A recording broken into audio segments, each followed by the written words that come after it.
All artemisia family plants are sacred to Artemis, the moon goddess, and mugwort is closely linked to the fairy realms.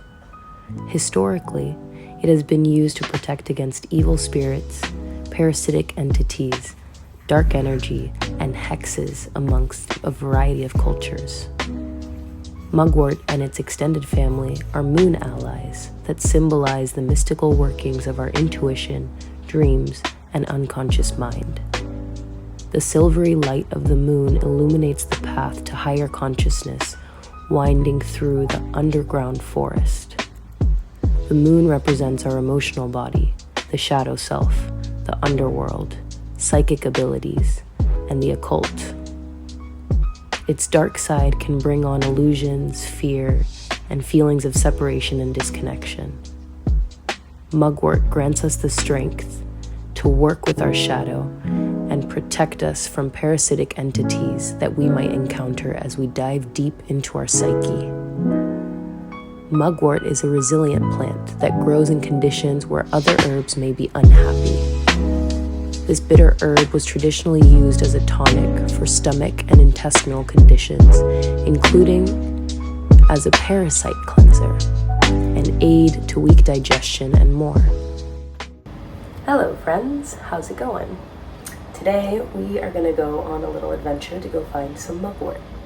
Thought it'd be a fun idea to show you my ethics when it comes to harvesting and just to teach you about a local plant around here. Mugwort is an herb that's been talking to me a lot. Now, when you start getting into the plant world, herbs talk to you. It's not like, their little leaves open and they're like, hey, come here, talk to me, or whatever, make a medicine out of me, make a tincture out of me, whatever. No, that's not really how it works, at least for me.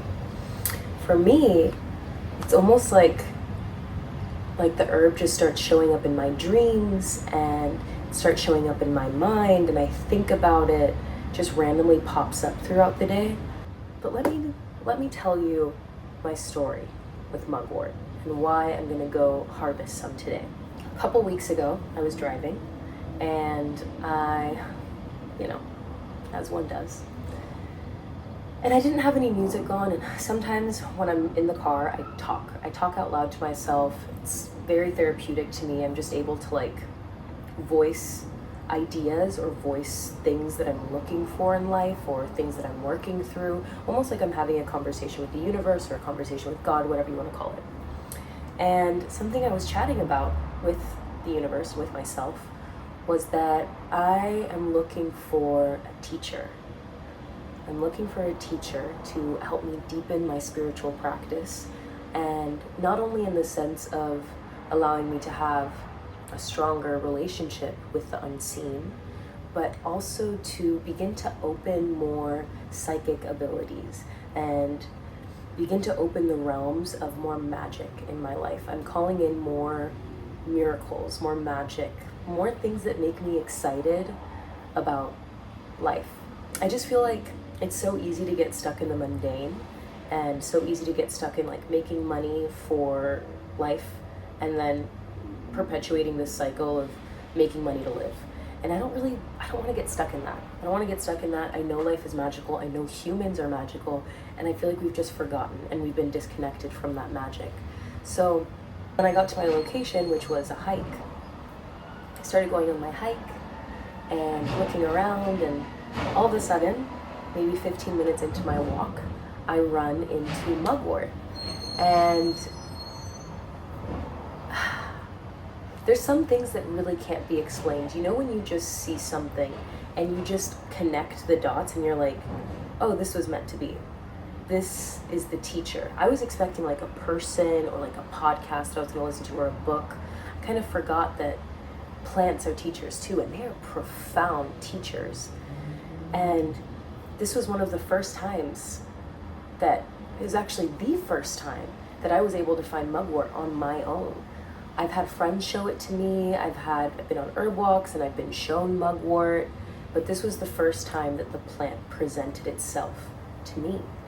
And I literally almost started crying, because for me, plants, they're alive. They're live beings, and they don't their life force doesn't manifest in the same way that animals do or that, humans do. It shows up in a very unique manner. So when I find a plant in the wild, it's almost like it's showing itself to me. It's revealing itself. It's like, oh, you are welcome to see me now. You have unlocked a new level of sight, and you are welcome to interact with me now. So I feel so honored when I can recognize a plant in the wild and I'm able to commune with it. It's almost like a rite of initiation where the plant shows itself to me and I can begin to build a relationship with the plant. So I sat with the plant, I observed it, I meditated with it, smelled it. It was lovely. I was in heaven and I really enjoyed my time. So I gave thanks to the plant. I didn't pick anything. I was just enjoying its presence, and then went about my day, continued my walk. But that experience has just stayed in the back of my mind, and I really didn't want to forget it because I very clearly asked for a teacher, and that was the first thing that presented itself, which is not by accident. And I feel like I'm ready to go make some medicine with it. So I'm going to show you guys how to ethically harvest local plants, local medicine around you, and we're going to make some medicine with it. Mugwort is a super duper special plant. It is known as the dream herb. And the mugwort that I'm specifically talking about is Artemisia douglusiana, probably butchering the Latin name. There's a bunch of different types of mugwort, but this one specifically is California mugwort. See what pops up. I'll journal about it. I'll see what special potency, what special lesson this herb has for me, because I can read all about it. I can do all the research in the world, but if I haven't had my personal experience with the plant, how will I know what the plant does? I can memorize everything, but if I haven't experienced it for myself, if I haven't had my energy intermingle with the energy of the plant, then I really will never know. And plus, maybe there's something very unique that only I can learn about the plant. So that's why it's so important to actually sit with herbs, because since herbs are live beings, herbs are like people. They have personalities. So I'm gonna find the plant, I'm gonna see how our energies intermingle and see what the plant has to teach me. I'm really looking forward to it, and I'm excited, and I'm gonna take you with me, and we're gonna learn how to harvest ethically. So let's go. Hello, welcome to my car. So before we go, letting my old car warm up, I'm gonna show you what you need for harvesting. A little bag. I have this knit bag right here to put the herbs that I harvest in. Next, some scissors. Now there are specific harvesting scissors. You can get those, or you can just use normal scissors. This is a lot better than just pulling off the plant, because that can be kind of aggressive and you can take more than what you're actually intending to, and you might harm the plant. But if you are a little bit more precise with your snip, then you're less likely to harm the plant, which is very important, because we want to save more for others and more for ourselves and more for anyone and everyone. And lastly, I bring some water. So then when I take from the plant, I'm able to give something back in return. So I can just pour a little bit of water from my water bottle and give back. So there is a level of reciprocity there. When I'm looking for an herb, I kind of just open my heart to the plant, and I don't try and force it. If I'm meant to find it, I'll find it. If the plant wants to show itself to me, it will. And I feel like that ends up being much more fruitful. Oh, a dragonfly. It's so pretty. It's blue. Anyways, yeah, I just enjoy my journey along the way. say hi to other plant friends, fennel. And if I'm meant to find it, I'll find it. And if not, it's not my time, and I'm gonna respect that. But I know that plants present themselves to you when you are ready. And since I've been thinking about this plant so much, I feel like I'm ready. So we'll see. We'll see if she decides to show herself today.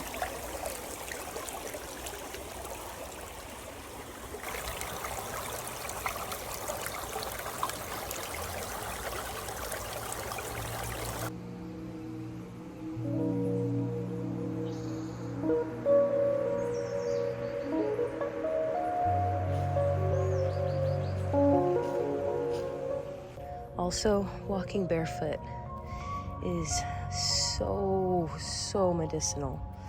It's basically like a free foot massage slash acupressure for your feet. It helps you spread the toes nice and wide, and it just feels really good. It helps you connect to the earth and feel the energy and calm the nervous system. I absolutely love it.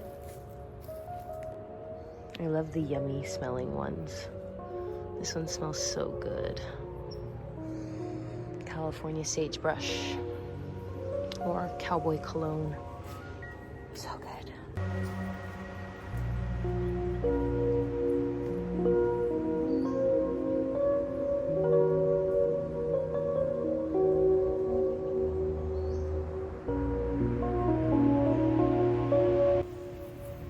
Mustard. I don't know what type of mustard, but I know that you can eat it, and I know that it's an invasive species. You could also dye clothes with it, which is really fun. So since it's invasive, if you see it around, don't feel bad picking it.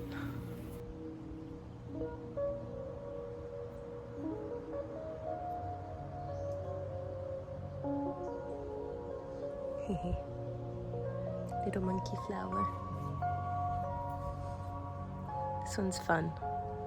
If you touch its little tongue, it closes. So pretty.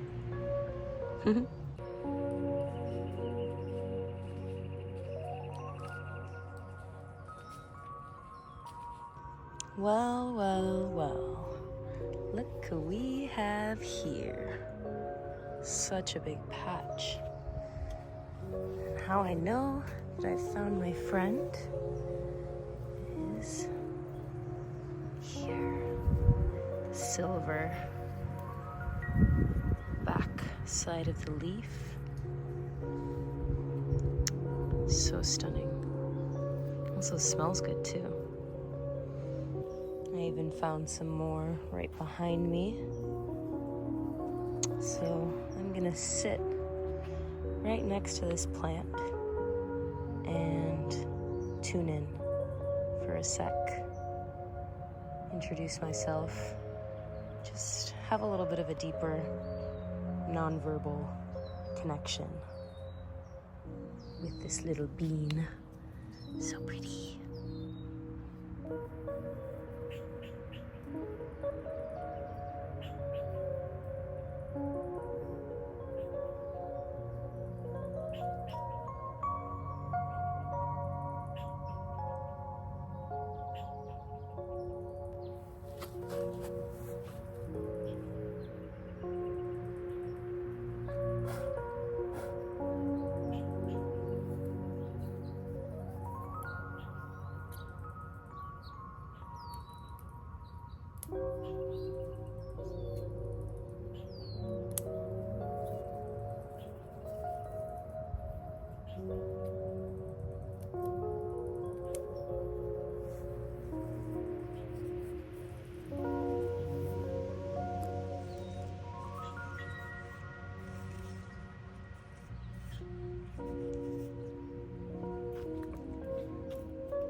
It definitely feels unique to be videotaping this type of experience because I feel like my relationship with plants is kind of hard to put into words.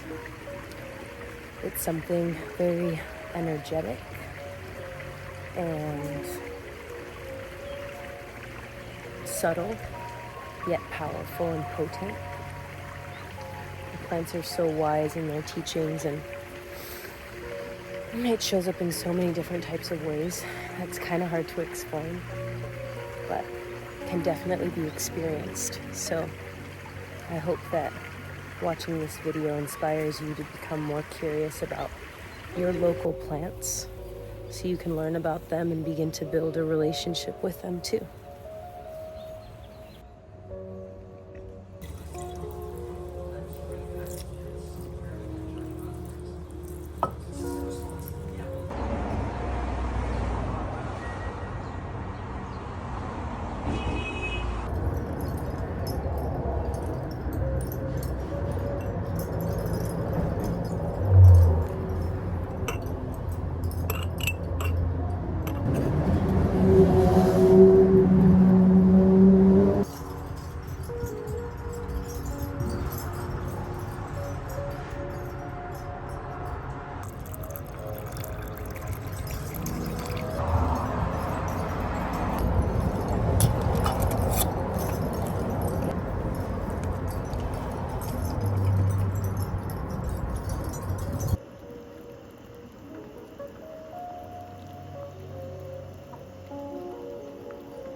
Thanks for watching.